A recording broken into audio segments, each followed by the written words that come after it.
अमृत क्रमांक 7 नित्य स्मृति। नित्य स्मृति कृपालदेव के छे नित्य स्मरण में राखो, नित्य स्मृति में राखो। तेमा कुल 10 वाक्य छे। पहला वाक्य में कृपालदेव लखे छे, जे महाकाम माटे तू जन्म्यो छे ते कामनु अनुप्रेक्षण कर। जे महाकाम माटे तू जन्म्यो छे ते महाकामनु अनुप्रेक्षण कर। तू जे महाकाम माटे जन्म्यो छे, आपने आ बहु पुण्य कर्या, पुण्यथी आ जन्म्यो ते कयुं महाकाम करवा माटे? तो के मुक्ति मेळवा, जन्म मरण थी मुक्त थवा। ए महान कार्य छे, जो कि अनंत काल में थयुं नथी अने मनुष्य भाव सिवाय थती नथी। एटले आ भावमां एक आज काम करवायुं छे। मात्र आत्मार्थी आ मानवदेह गाळवायुं छे। तो कि जे काम माटे तू जन्म्यो छुं ते महाकामनुं अनुप्रेक्षण कर। एटले तारा स्वस्वरूप ने पामवा माटे तू जन्म्यो छे एम मानी ते शुद्ध सहजात्म स्वरूप ने पामवानो मार्ग शोध कि मारा शुद्ध सहजात्म स्वरूपनी प्राप्ति केवी रीते थाय एनो हवे उपाय शोध। केम के अनंत कालना परिभ्रमो नथी थयुं माटे हवे अवश्य कर। समकित नवी लयो रे ए तो रूल्यो चतुर गति माही। क्या तो आटला वखत 4 गति सिवाय कोई स्थान नहीं। केम के कर्माधीन एवं अज्ञानी जीव 4 गति में ज भटके। पंचम गति रूप मोक्ष तो कोई बिरला पामे, सर्वकर्म थी मुक्त थे। एले समकित नबी रह्यु, ज्यां सुधी सम्यक दर्शन न पाम्यो त्यां सुधी तो 4 गति सिवाय ने बीजू कोई स्थान नहीं। ए तो रूल्यो चतुर्गति माही। त्रस स्थावर की करुणा कीनी जीवन एक विराध्यो। आटली बधी दया पाड़ी, संयम लीधा। तरस हालता चालता जीवो बेंद्रीथी तरस कहेवाय। एकेंद्रिया पृथ्वी पाणी अग्नि वगैरह ए बधानी बहु दया पाड़ी। अनंतवार जिन दीक्षा लीधी छतां बधी केम भोग गई। त्रस स्थावर की करुणा कीनी जीवन एक विराध्यो। 3 काल सामाय करता शुद्ध उपयोग न साध्यो। समकित नबी लयूं रे ए तो रूल्यो चतुर्गति में।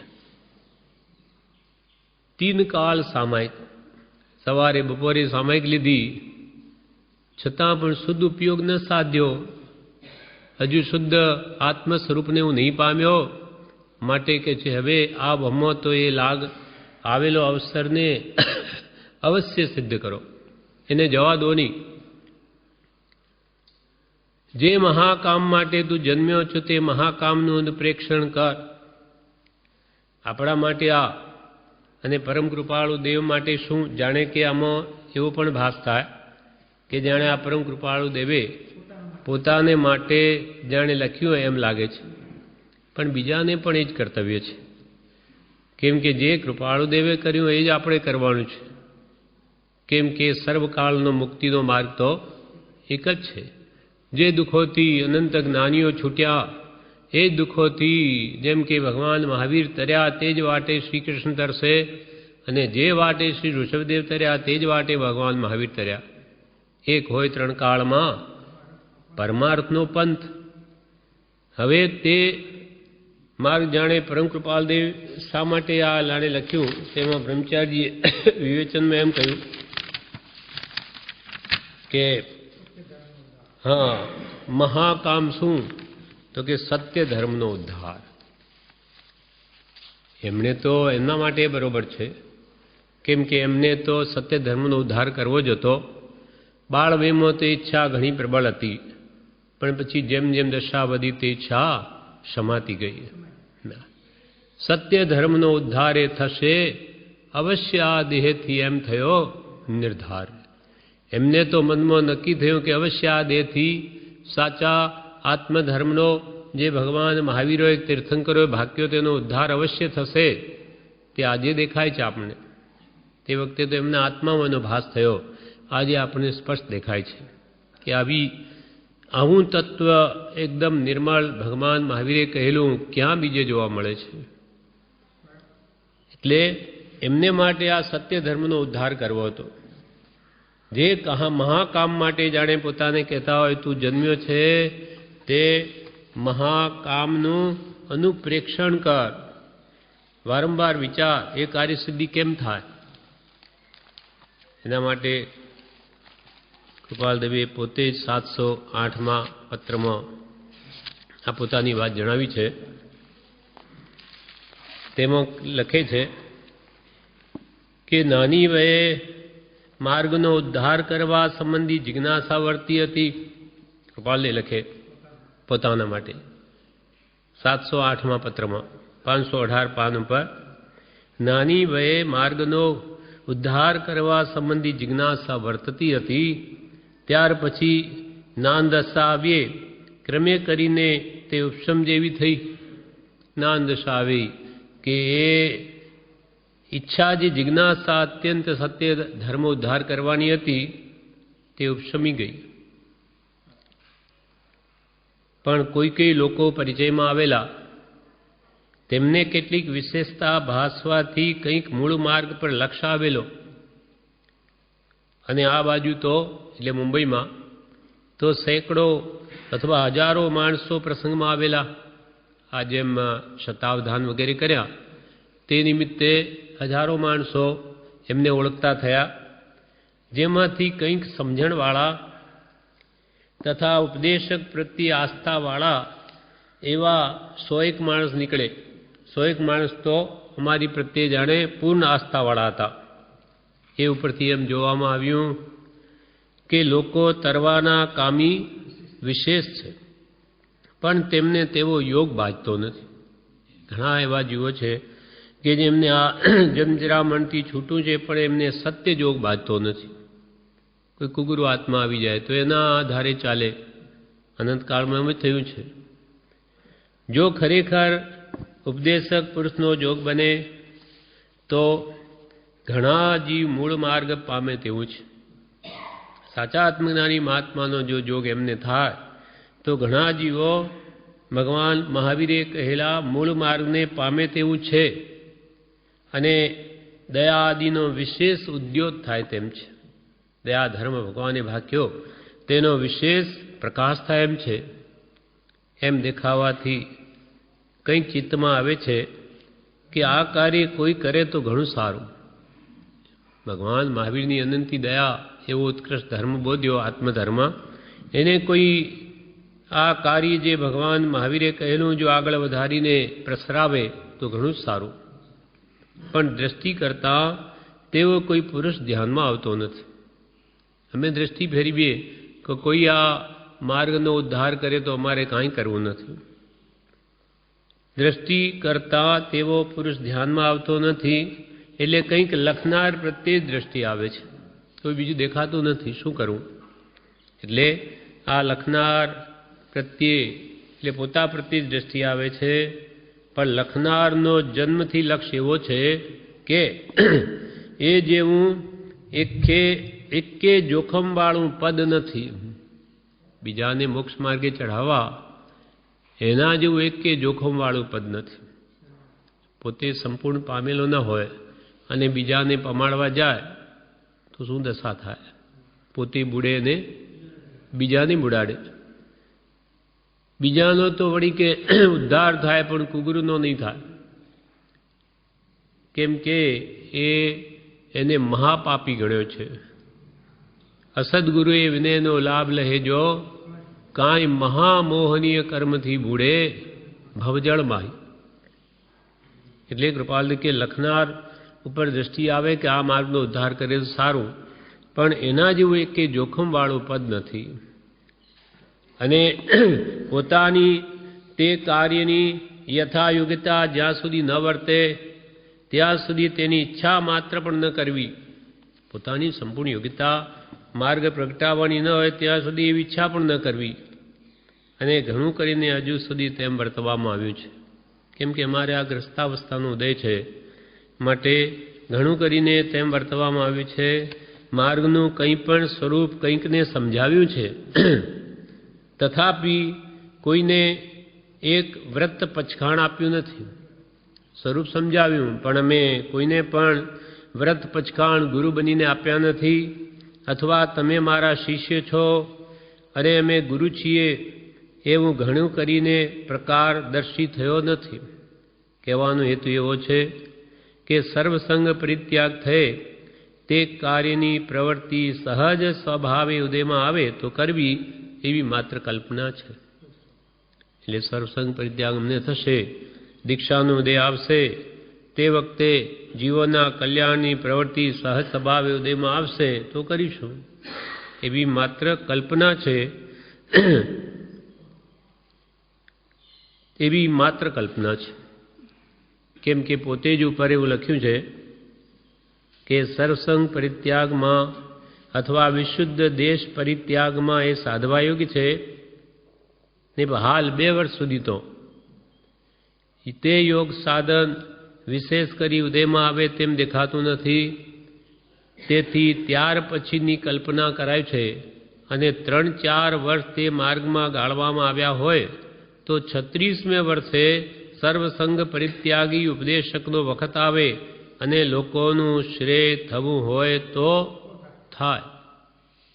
એટલે કે હમણાં તો એવો અમારે સર્વસંગ પરિત્યાગનો નિકટ ભવિષ્યમાં ઉદય દેખાતો નથી, પણ 2 વર્ષ પછી કદાચ આવે અને યોગ સાધનમાં ફરી 3-4 વર્ષ એ માર્ગમાં ગળાય તો 36મે વર્ષે ઉદય આવે અને તે વખતે એ જીવોનું કલ્યાણ થવું હોય તો થાય. પણ કૃપાળજીનો 33 વર્ષની ઉંમરમાં તો દેહ વિલય થઈ ગયો, એટલે 36મા વર્ષ તો આવ્યું જ નહીં. પણ એમની ઈચ્છા પહેલાં હતી અને કે જો સત્ય ધર્મનો જો ઉદ્ધાર કોઈ કરે તો ઘણા જીવો કલ્યાણને પામે એમ છે. અમને સહજ સ્વભાવે કે ઉદય આવે તો કરીશું એવી કલ્પના છે. તેનો ખરેખરો આગ્રહ નથી, માત્ર અનુકંપા બુદ્ધિ તથા જ્ઞાન પ્રભાવ વર્તે છે. તેથી ક્યારેક તે વૃત્તિ ઉઠે છે. એટલે એક તો અમારામાં અનુકંપા બુદ્ધિ, સર્વજીવોનું કલ્યાણ થાવ, અને બીજો એવો જ્ઞાન પ્રભાવ બી છે. ઈચ્છા તો ઘણા કરે બધાને તારી દઉં, પણ આવડત ન શું કરે, એવી યોગ્યતા ન હોય, જ્ઞાન પ્રભાવ જ ન હોય તો બીજાને શું તારી શકે. એટલે અમારામાં કે આ બેય છે, જ્ઞાન પ્રભાવ છે, અનુકંપા છે. તેથી ક્યારે જીવોનું કલ્યાણ થાય એવી વૃત્તિ ઉઠે છે, અથવા અલ્પાંશે અંગમાં તે વૃત્તિ છે, તથાપિ તે સ્વવશ છે. અમે ધારીએ છીએ તેમ સર્વસંગ પરિત્યાગાદી થાય તો હજારો માણસ મૂળ માર્ગને પામે. હજારો માણસ. આજે ઘણાને આ કૃપાળજીનો વેશ જ નડે છે. ગમે તેવા હતા, પણ હતા કોણ? મુનિ તો નહોતા ને, એટલે કે ઓ એવું છે, મુનિ વિના પૂજ્યપણું ક્યાંથી? જયસિંહભાઈને જે કહ્યું એમ. હા, ભાવ મુનિ છે, પણ એ દ્રષ્ટિ બધાને હોય નહીં, માત્ર બાહ્ય ત્યાગ જુએ છે. પછી અંતરમાં ભલે મહામોહી હોય, બહારથી વેશ ધાર્યો એટલે જ્ઞાની ગુરુ, ગુણ તરફ જીવોનું લક્ષ નથી. એટલે અહીંયા કે છે અમે ધારીએ છીએ તેમ સર્વસંગ પરિત્યાગાદી થાય તો હજારો માણસ મૂળ માર્ગને પામે અને હજારો માણસ તે સન્માર્ગને આરાધી સદગતિને પામે એમ અમારાથી થવું સંભવે છે. દિગંબર સીતામણના ઢગલા કેટલાય મટી ગયા હોત, પણ આ કાળને પોસાય એવું નથી. કૃપાલ કે અમારા ઉદય જાણે ભગવાન મહાવીરની વાણી સત્ય કરવાને નહીં વર્તો હોય. ભગવાન તો કે આ કાળ પડતો છે, વિશેષ ઉદ્ધાર થઈ ન શકે, અને કેવી રીતે બને? એટલા માટે જ જાણે અમને આવો ઉદય વર્તો હોય. નહીં તો હજારો માણસ સન્માર્ગને પામે તો પણ હજારો એમના ઉપદેશ તો આપી ગયા, તેનાથી હજારોનું કલ્યાણ થઈ ગયા, એવો યોગ બની ગયો છે. હજારો માણસ તે સન્માર્ગને પામે સન્માર્ગને આરાધી સદગતિને પામે અમારાથી થંભું સંભવે છે. અમારા સંગમાં ત્યાગ કરવાને ઘણા જીવને વૃત્તિ થાય એવો અંગમાં ત્યાગ છે, એવો અમારા અંગમાં ત્યાગ છે. એટલે તો પ્રભુશ્રીજી મુનિ હોવા છતાં એમને પોતા કરતાં વિશેષ કૃપાલદેવમાં દેખાયું. સત્પુરુષ જણાયા, આત્મજ્ઞાની પુરુષ જણાયા. તો એમનાથી પોતે જ્ઞાન પ્રાપ્તિ કરી અને એ પુરુષને પ્રગટમાં લાવ્યા કૃપાલદેવને. તો આજે પ્રભુશ્રી તો ત્યાગી હતા, એટલે એમના નિમિત્તે હજારો માણસ સત્માર્ગમાં આવી ગયો. વળી અહીંયા કે છે, ધર્મ સ્થાપવાનું માન મોટું છે, તેની સ્પૃહાથી પણ વખતે આવી વૃત્તિ રહે કે ભાઈ ધર્મ અમે સ્થાપીશું, એને લઈને તમારી ઈચ્છા છે. પણ આત્માને ઘણીવાર તાવી જોતાં તે સંભવ હવેની દશામાં ઓછો જ દેખાય છે. અમને કંઈ ધર્મ સ્થાપવાનું માન નથી જોઈતું, અને કંઈક સત્તાગત એ માન રહ્યું હશે તો તે ક્ષીણ થશે એમ અવશ્ય ભાસે છે. કેમ કે યથાયોગ્યતા વિના દેહ છૂટી જાય એવી દ્રઢ કલ્પના હોય તો પણ માર્ગ ઉપદેશવો નહીં એમ આત્મ નિશ્ચય નિત્ય વર્તે છે. જ્યાં સુધી માર્ગ ઉપદેશવાની સંપૂર્ણ યોગ્યતા અમારામાં ન આવે ત્યાં સુધી માર્ગ ઉપદેશવો નહીં પ્રગટપણે, એવો અમારો આત્મનિશ્ચય નિત્ય વર્તે છે. એક તો એ બળવાન કારણથી પરિગ્રહ આદિ ત્યાગ કરવાનો વિચાર રહ્યા કરે છે કે આ પરિગ્રહ વગેરે છૂટે, એ કારણથી કે અમારો બાહ્યથી પણ બધી શુદ્ધિ હોવી જોઈએ માર્ગ માટેની. એના માટે પરિગ્રહ ત્યાગની ભાવના રહ્યા કરે છે. મારા મનમાં એમ રહે છે કે વેદોક્ત ધર્મ પ્રકાશવો અથવા સ્થાપવો હોય તો મારી દશા યથાયોગી છે, પણ જીનોક્ત ધર્મ સ્થાપવો હોય તો હજુ તેટલી યોગ્યતા નથી, તો પણ વિશેષ યોગ્યતા છે એમ લાગે છે. કેમ કે વેદાંતમાં તો સમ્યક દર્શન એટલે કેવલના, પણ જીનેશ્વર એ કહેલા માર્ગમાં તો સમ્યક દર્શન એટલે ધર્મની શરૂઆત, એટલે કેવલના અંત હે પછી માર્ગ સ્થાપી શકે. એટલે તીર્થંકરો જ હોય માર્ગ સ્થાપન. વિતરાગ માર્ગમાં તો પછી જ્ઞાનીઓ એ તીર્થંકરોના આશયને લઈને માર્ગ ચલાવે, પણ એ માર્ગ સ્થાપે નહીં. એટલે જીનોક્ત ધર્મ સ્થાપવો હોય તો હજુ તેટલી યોગ્યતા નથી, તો પણ વિશેષ યોગ્યતા છે એમ લાગે છે. એટલે કૃપાલદેવે જે સત્ય ધર્મનો ઉદ્ધાર જાણે પોતા માટે વિચારણા કરી હોય, તો જે કામ માટે તું જન્મ્યો છે તે મહાકામનું અનુપ્રેક્ષણ કર. આપણે પણ હવે આ માનવદેહ મળ્યો તો હવે આ સ્વરૂપને પામવાનો માર્ગ શોધ. અને જ્ઞાની વગર જ્ઞાન પ્રાપ્તિ થાય નહીં. આત્મજ્ઞાન વિના સર્વ ક્લેશને સર્વ દુઃખથી છૂટાય નહીં, અને જ્ઞાની વિના જ્ઞાન પણ થાય નહીં. માટે કોઈ સત્પુરુષને શોધો અને એની આજ્ઞાએ વર્તો તો માર્ગ સુલભ છે. તો આપણે મહાકામ માટે જન્મ્યા, એ કામ આપણું આ ભાવમાં પણ થઈ શકે એમ છે. જે અનંતકાળમાં નહીં થયું તે આ થઈ શકે એવો જોગ છે. પહેલું, જે મહાકામ માટે તું જન્મ્યો છે તે મહાકામનું અનુપ્રેક્ષણ કર, એનું ચિંતન કર કે હવે આ આત્મશુદ્ધિ કેવી રીતે કરું. રાગ દ્વેષ અજ્ઞાન એ મુખ્ય કર્મની ગ્રંથ છે, થાય નિવૃત્તિ જેથી તે જ મોક્ષનો પંથ છે. તો હવે આ નિવૃત્તિ કેવી રીતે થાય એનો ઉપાય શોધ. તે મહાકામનું અનુપ્રેક્ષણ કર. પછી બીજું વાક્ય, ધ્યાન ધરી જા સમાધિસ્થ થા. એટલે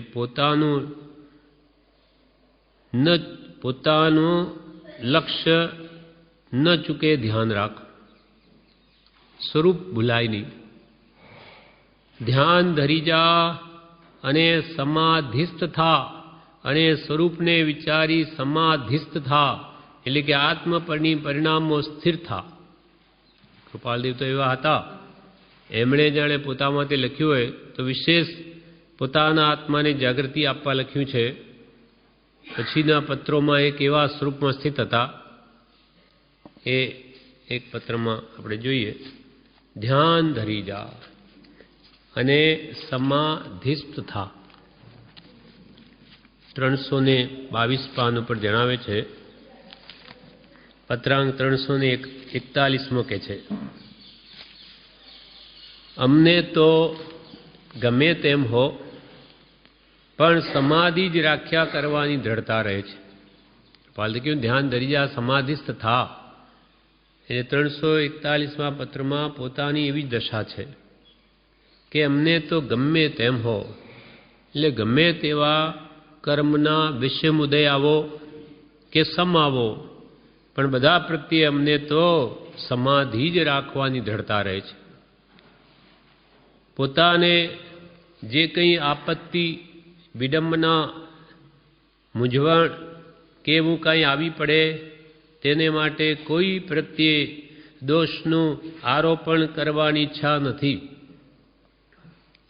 કે અમને તો ગમે તેમ હો, સુખના પ્રસંગો આવો કે દુઃખના, સમાધિ જ રાખ્યા કરવાની દ્રઢતા રહે છે. અમે અમારી આત્મસમાધિ, આત્મસ્વસ્થતા અને ભંગ કરવા ઈચ્છતા નથી. એમાં મન દ્રઢ છે. અમને તો ગમે તેમ હો પણ સમાધિ જ રાખ્યા કરવાની દ્રઢતા રહે છે. પોતાને જે કંઈ આપત્તિ, તકલીફ કોઈ પણ જાતની, અથવા વિટંબના એટલે ઉપાધિ કે મૂંઝવણ, કોઈ ચિંતાનું કારણ આવી પડે કે એવું કાંઈ આવી પડે તેને માટે કોઈ પ્રત્યે દોષનું આરોપણ કરવાની ઈચ્છા નથી. કે ભાઈ મારે આ દુઃખ આવ્યું એનું કારણ તો ફલાણો, એણે આવું કર્યું ને એટલે મારે આવું થયું. એવી કોઈ પણ પ્રકારની ઈચ્છા અમારા અંતરમાં રહેતી નથી. ગમે તેવી આપત્તિ, વિટંબના કે મૂંઝવણ આવે તે કોઈ પ્રત્યે દોષનું આરોપણ કરવાની અમારી ઈચ્છા થતી નથી.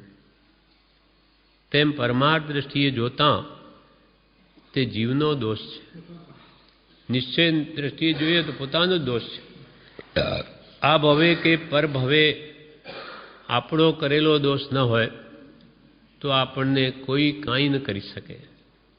જે કંઈ પણ દુઃખના નિમિત્ત બીજા બનતા હોય એ આપણા જ કરેલા કર્મનું ફળ છે. તો કે આ ભમો તો મેં કંઈ નહીં કર્યું ને એમ કેમ? તો કે આગલા ભમો કર્યા વગર આવે નહીં. તેમ પરમાર્થ દ્રષ્ટિએ જોતાં તે જીવનો દોષ છે. એટલે કૃપાલ કે અમે કર્મ બાંધ્યા માટે અમારો દોષ છે, કોઈનો દોષ નથી. વ્યવહારિક દ્રષ્ટિએ જોતાં નહીં જેવો છે. નિશ્ચય દ્રષ્ટિએ જોઈએ તો અમારે જે કંઈ પણ આ ઉપાધિ વગેરે છે એ અમે જ બાંધેલા કર્મોનું ફળ છે, પણ વ્યવહારિક દ્રષ્ટિએ જોતાં નહીં જેવો. એટલે હમણાં જો વર્તમાન દ્રષ્ટિએ જોઈએ તો અમારામાં એવું કંઈ દેખાય નહીં. અને જીવની જ્યાં સુધી વ્યવહારિક દ્રષ્ટિ હોય છે ત્યાં સુધી પારમાર્થિક દોષનો ખ્યાલ આવવો બહુ દુષ્કર છે. જીવ જ્યાં સુધી વર્તમાન જ જોયા કરે, મારો વ્યવહાર તો શુદ્ધ છે, મને કેમ આવું દુઃખ, આવામાં મેં શું કોઈનું બગાડ્યું છે, એમ જ જોયા કરે તો એને પારમાર્થિક દોષ નિશ્ચયને જે પોતાના જ પૂર્વકર્મનું ફળ છે એને લક્ષ્યમાં ના આવે. આ ભમો નહીં તો આગલા ભમો. કર્યા વગર કોઈ કોઈને દુઃખી કરી શકે નહીં. એટલે કૃપાલ કે જીવની જ્યાં સુધી વ્યવહારિક દ્રષ્ટિ હોય છે ત્યાં સુધી પારમાર્થિક દોષનો ખ્યાલ આવવો બહુ દુષ્કર છે. હમણાંનું જ બધું જોયા કરે અને પોતાનો દોષ એને ખ્યાલમાં ના આવે. મોટાભાગે આપણા દોષ આપણા ધ્યાનમાં નથી આવતા અને એ દ્રષ્ટિ આપણે રાખ્યા કરીએ કે મારામાં તો કંઈ નથી. તો કે છે નિશ્ચયને જે પોતાના જ કરેલા કર્મોનું ફળ છે એનો ખ્યાલ આવવો બહુ દુષ્કર છે. વળી 342 પત્રમાં કહે છે, અત્ર ભાવ સમાધિ તો છે, લખો છો તે સત્ય છે, પણ એવી દ્રવ્ય સમાધિ આવવાને માટે પૂર્વ કર્મ નિવૃત્ત થવા દેવાયું છે. સૌભાગભાઈને કૃપાલે લખે કે અમને ભાવ સમાધિ તો છે. અંતરમાં મુનિવરો, અંતરંગે મુનિવરો, યા અંતરંગમાં રાગદેશના ભાવ અમારામાં નથી એટલે ભાવ સમાધિ તો છે, આત્મ પરિણામની અંતરંગ સ્વસ્થતા તો છે. લખો છો તે સત્ય છે. સૌભાગભાઈએ એવું લખ્યું હશે તે સત્ય છે, પણ એવી દ્રવ્ય સમાધિ આવવાને માટે પૂર્વ કર્મ નિવૃત્ત થવા દેવાયું છે. એટલે બહારથી પણ આવી નિવૃત્તિ અમને આવે અને આરંભ પરિગ્રહનો આ બધો યોગ મટી જાય, એ દ્રવ્ય સમાધિ આવવાને માટે પૂર્વ કર્મ નિવૃત્ત થવા દેવાયું છે. પૂર્વે મેં કર્મો બાંધ્યા માટે બાહેતી ઉપાધિ અને અંતરમાં સમાધિ. અને તે પણ જેમ જેમ તે હડસે લીએ તેમ વધે ન ઘટે કરંચરે ધન્ય રે દિવસ અહો. જેમ જેમ એ ઉપાધિને પુરુષાર્થ બલે હડસેલીએ તો તેમ વધે છે. તો પછી આ પૂર્વકર્મનો દોષ નહીં તો શું? પૂર્વે બાંધેલા છે માટે ભોગવીએ છે, છતાં પણ અમારો આત્મા સમાધિમાં છે. એટલે પોતે તો સમાધિમાં છે જ. હવે આપણે પણ આત્મ સમાધિ રાખવી હોય તો કહ્યું ધ્યાન ધરી જા, લક્ષ આપ, સ્વરૂપ લક્ષ કર, એનું ધ્યાન ચૂકીશ નહીં અને સમાધિસ્થ થા. ગમે તેવા કર્મના ઉદય આવે સ્વરૂપ ન ભૂલવું. સહજાત્મ સ્વરૂપ પરમગુરુ, પરમગુરુનું જેવું સ્વરૂપ તેવું મારું છે. આ બધા કર્મના ચાળા છે, સુખ હોય કે દુઃખ હોય તે તરફ લક્ષ ના આપે તો સહજ સમાધિ રહી શકે. આપણે અભ્યાસ કરવાનો એ તો હતા જ. એટલે એમના માટે કહો કે આપણા માટે પણ આ જ છે. એટલે પહેલું વાક્ય, જે મહાકામ માટે તું જન્મ્યો છે તે મહાકામનું અનુપ્રેક્ષણ કર. જન્મથી મુક્ત થવા, આત્મ સ્વરૂપને પ્રાપ્ત કરવા માટે જન્મ્યો છું, માટે મેળવવાનો ઉપાય શોધ. બીજું, ધ્યાન ધરી જા, સમાધિસ્થ થા. હવે ધ્યાન ધરી જા, સ્વરૂપનું ધ્યાન. પ્રભુ શ્રી ભક્તિ માટે પણ શું કહ્યું? સ્વરૂપ ભક્તિમાં તન્મય રહેવું. આ ભક્તિ પણ કરીએ છીએ, શા માટે કરીએ છીએ? સ્વરૂપ પ્રાપ્તિ અર્થે. કેમ કે જેણે આત્મા જાણ્યો તેણે સર્વ જાણ્યું, અને સર્વ જાણવાનું ફળ પણ એક આત્મ પ્રાપ્તિ છે. આપણા આત્માને ઓળખવો છે કે જે અનંત સુખનું ધામ છે. માટે ધ્યાન ધરી જા, સમાધિસ્થ થાય. વિવેચનમાં કહ્યું બીજું, પોતાનું ન ચૂકવા પ્રથમ ધ્યાન ધરી જા. પોતાનું ન ચૂકવું. પહેલા પોતાનું કલ્યાણનો લક્ષ્ય રાખ, પછી બીજાનું. પોતાનું કરતા બીજાને લાભ થાય ભલે, પણ સ્વ આત્મલક્ષ્ય જો ચૂકી ગયો અને પરલક્ષી સાધના થઈ ગઈ તો ન પોતાનું થાય અને ન પરનું એ થાય. કેમ કે પર માટે થઈ ગયું, પરલક્ષી થઈ ગયું, એટલે બીજાનું કંઈ કલ્યાણ નહીં થાય. મારા આત્મા માટે કરું છું એમ કરીને ભક્તિ સ્વાધ્યાય કરે, એ બીજાને લાભ થવો હોય તો થાય, નહીં તો નહીં થાય, પણ સ્વલક્ષ હોવો જોઈએ. એટલે અહીંયા બ્રહ્મચારી એમ કહ્યું, પોતાનું ન ચૂકવા પ્રથમ ધ્યાન ધરી જા. તારા પોતાના આત્માની શુદ્ધિનો પહેલા લક્ષ્ય રાખ. તે શું કરે છે? આત્મા મલિન ભાવો કરે છે કે શુદ્ધિમાં રહે છે એ વિચારી જા. પછી ત્રીજું વાક્ય, વ્યવહાર કામને વિચારી જા. જેનો પ્રમાદ થયો છે તે માટે હવે પ્રમાદ ન થાય તેમ કર. તેમાં સાહસ થયું હોય તો તેમાંથી હવે તેવું ન થાય તેવો બોધ લે. વ્યવહાર કામને વિચારી જા. તું કોઈ વ્યવસાયમાં હોય કે કોઈ વ્યવહારના કામો કરતો હોય તેને વિચારી જા. જેનો પ્રમાદ થયો હોય તે માટે હવે પ્રમાદ ન થાય તેમ કર. પ્રમાદ છોડી જાગ્રત થા.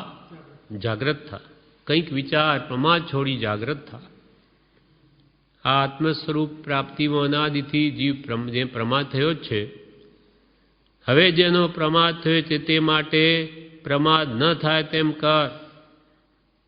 એટલે કે પ્રમાદ છોડીને જે કાર્ય તેને શીઘ્ર પતાવ અને બાકીના સમયનો આત્માર્થે ઉપયોગ કર, માત્ર આત્માર્થે. જેમાં સાહસ થયું હોય તેમાંથી હવે તેવું ન થાય તેવો બોધ લે. એટલે જેમાં સાહસ થયું હોય, શક્તિ ઉપરવટનું કોઈ કામ થયું હોય તો હવે તે પતાવી ફરી એવું કામ હાથમાં ન ધરવાનો બોધ લે.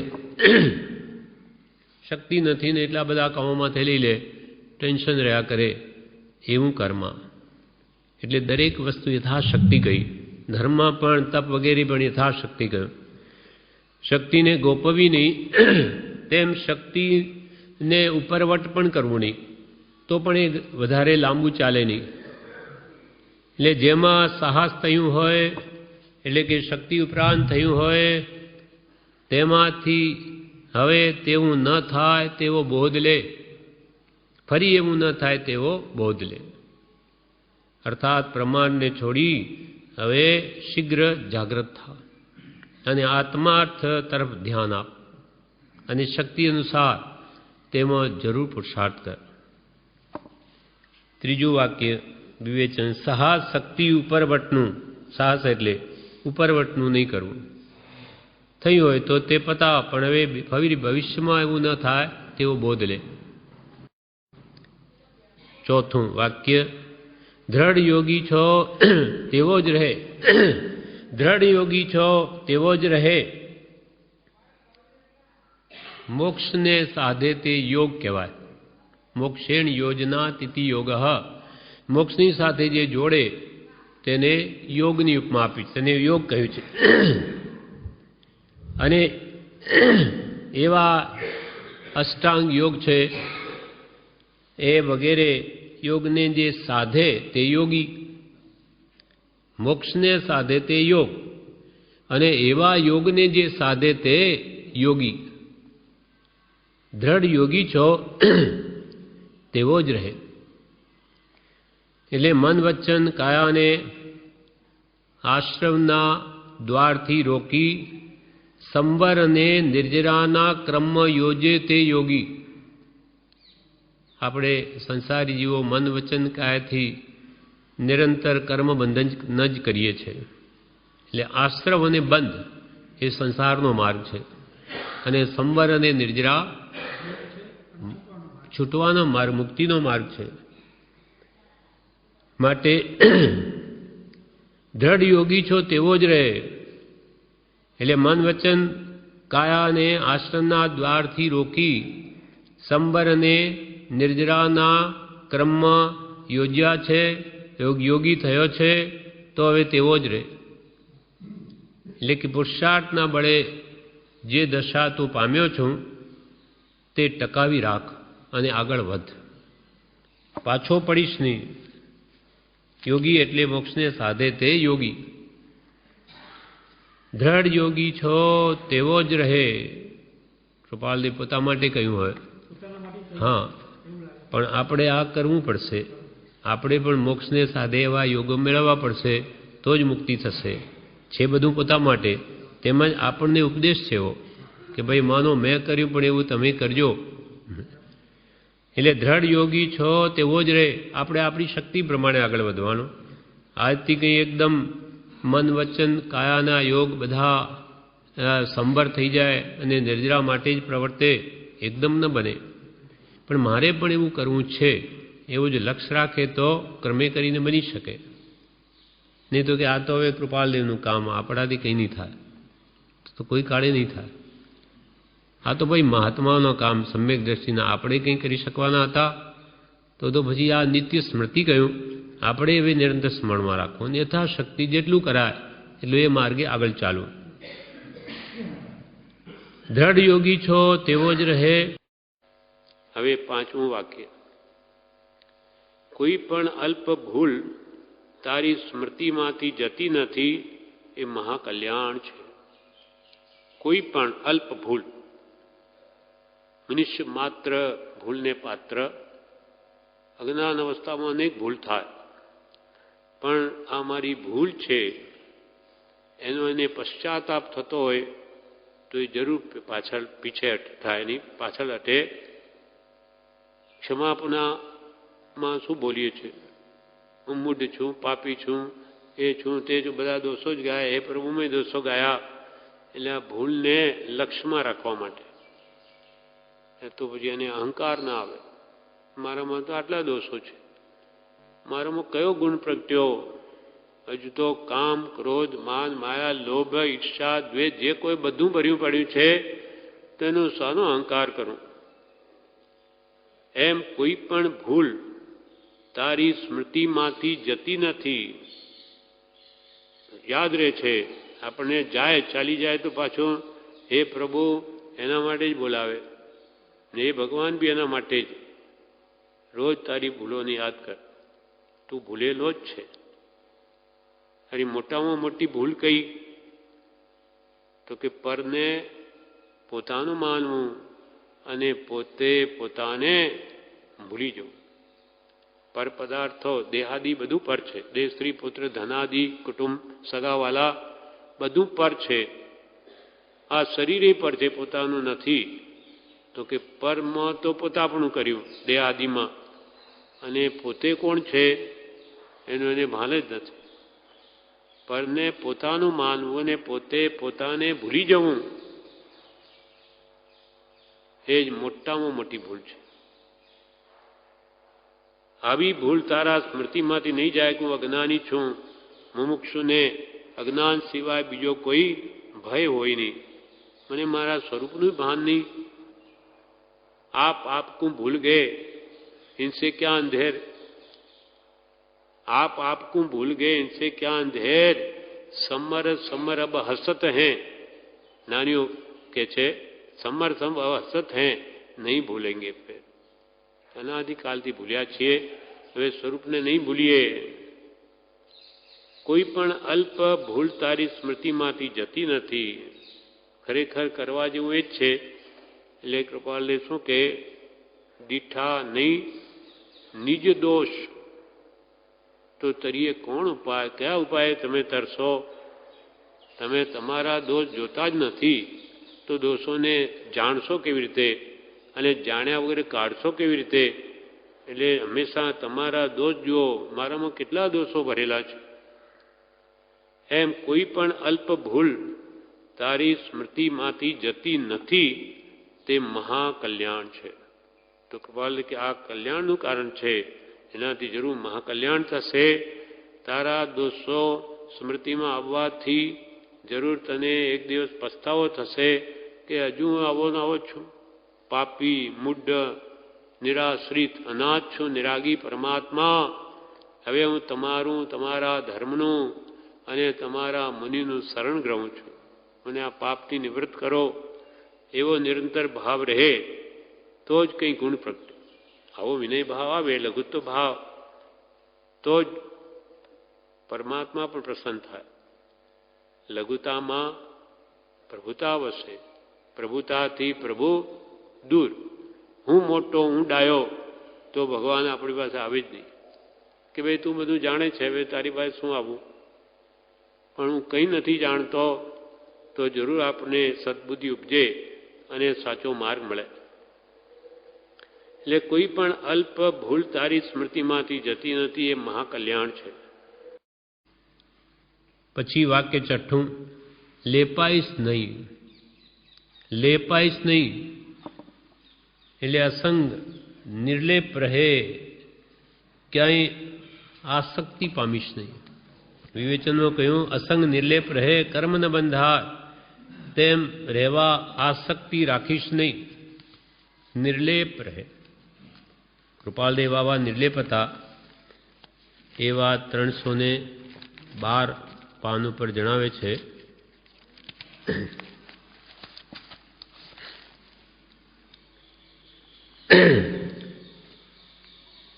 317માં પત્રમાં કહ્યું ચિત્ત ઘણું કરીને વનમાં રહે છે. ચિત્ત ઘણું કરીને વનમાં રહે છે. આત્મા તો પ્રાય મુક્ત સ્વરૂપ લાગે છે. આ નિર્લેપ. ચિત્ત ઘણું કરીને વનમાં રહે છે. આત્મા તો પ્રાય મુક્ત સ્વરૂપ લાગે છે. વિતરાગ પણ વિશેષ છે. વીતરાગ પણ વિશેષ છે. વેઠની પેઠે પ્રવૃત્તિ કરીએ છે. આ બધી વેઠ છે. શું કરીએ? એવા અમે કર્મ બાંધ્યા એટલે આ સંસારમાં કુટુંબ વ્યવસાય બધું કરવું પડે એટલે વેઠની પેઠે પ્રવૃત્તિ કરીએ છીએ. બીજાને અનુસરવાનું પણ રાખીએ છીએ.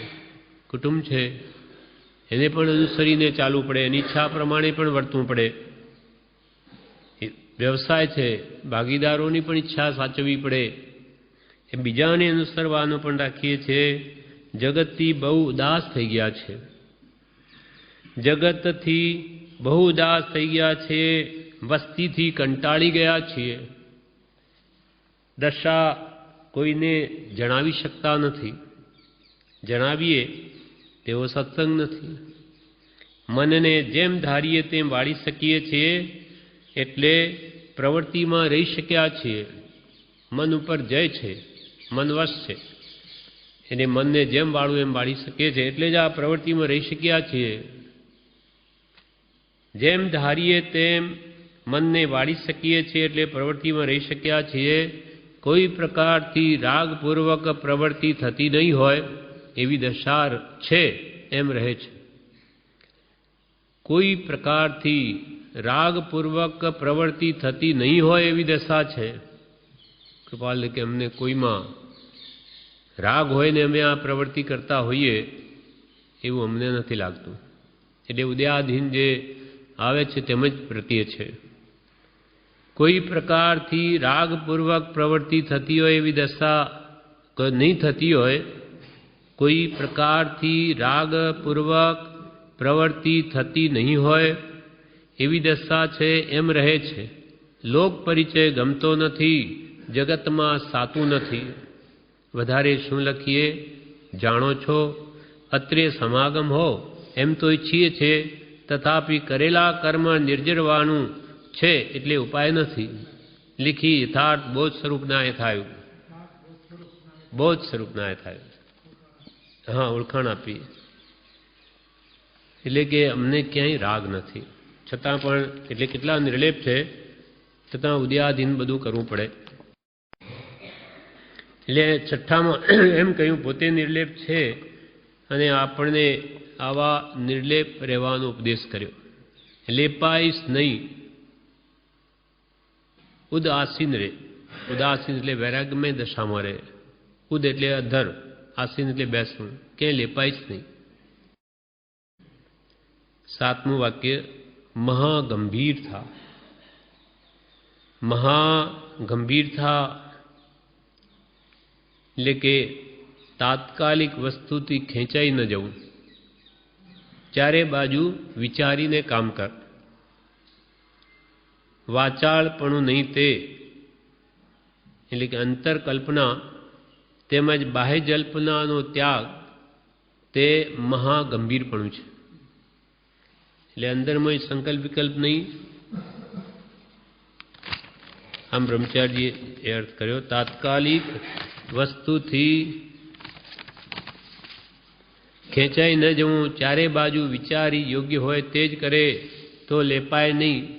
પૂછાછળો સ્તુતિ નિંદાથી ઊંચું નીચું માનનારો લેપાય. એમ મહાગંભીર થા. વાચાળપણું નહીં, અંતરકલ્પનાને સમાવે અને બાહ્ય જલ્પનાને પણ મૂકે તે મહાગંભીર છે. એટલે સાતમું વાક્ય મહાગંભીર થા. આઠમું વાક્ય દ્રવ્ય ક્ષેત્ર કાળ ભાવ વિચારી જા. એના માટે વાલદેવે 794 પેજ ઉપર કહ્યું છે દ્રવ્ય ક્ષેત્ર કાળ ભાવ વિચારી જા. કેવી રીતે? આત્મસાધન એટલે આભ્યંતર પરિણામ અવલોકન. હાથ નોંધ પહેલીમાં કૃપાલદેવે કહ્યું કે દ્રવ્યથી હું એક છું, અસંગ છું, સર્વ પરભાવથી મુક્ત છું. હું કેવું દ્રવ્ય? આત્મદ્રવ્ય, પણ એકલો જ. આત્મા તો ઘણા બધા છે. મારો આત્મા પણ સર્વથી ભિન્ન. જાતિ રૂપે બધા આત્મા સરખા, પણ મારો આત્મા તો બધાથી જુદો, એક જ. હું એક છું, असंग छूं, कर्मादि सर्व मलथी सदा रहित छूं, सर्व परभावथी मुक्त छूं। निश्चय ने मारामां आ राग द्वेषादि परभावो छे ज नहीं। એટલે દ્રવ્યથી હું એક છું, અસંગ છું, સર્વ પરભાવથી મુક્ત છું, એને આત્મસાધન કહ્યું। દ્રવ્ય ક્ષેત્ર કાળ ભાવથી સ્વરૂપને વિચારું। ક્ષેત્રથી હું કેવો? અસંખ્યાત નિજ અવગાહના પ્રમાણ છું। આપણું જે આકારે શરીર છે અને જેટલા પ્રમાણમાં છે તે જ આકારે એ અવગાહના રૂપે જ આપણા આત્માના પ્રદેશો છે। હાથીના શરીરમાં હાથી રૂપે ફેલાઈને રહે, કીડીના શરીરમાં કીડી રૂપે, આપણું જે આકારે શરીર છે તે જ આકારે એ અસંખ્યાત પ્રદેશ આત્માના ફેલાઈને રહેલા છે। એટલે ક્ષેત્રથી હું અસંખ્યાત નિજ અવગાહના પ્રમાણ છું અને કાળથી કેવો? શાશ્વત છું, અજર અમર શાશ્વત છું, સ્વપર્યાય પરિણામી સમયાત્મક છું।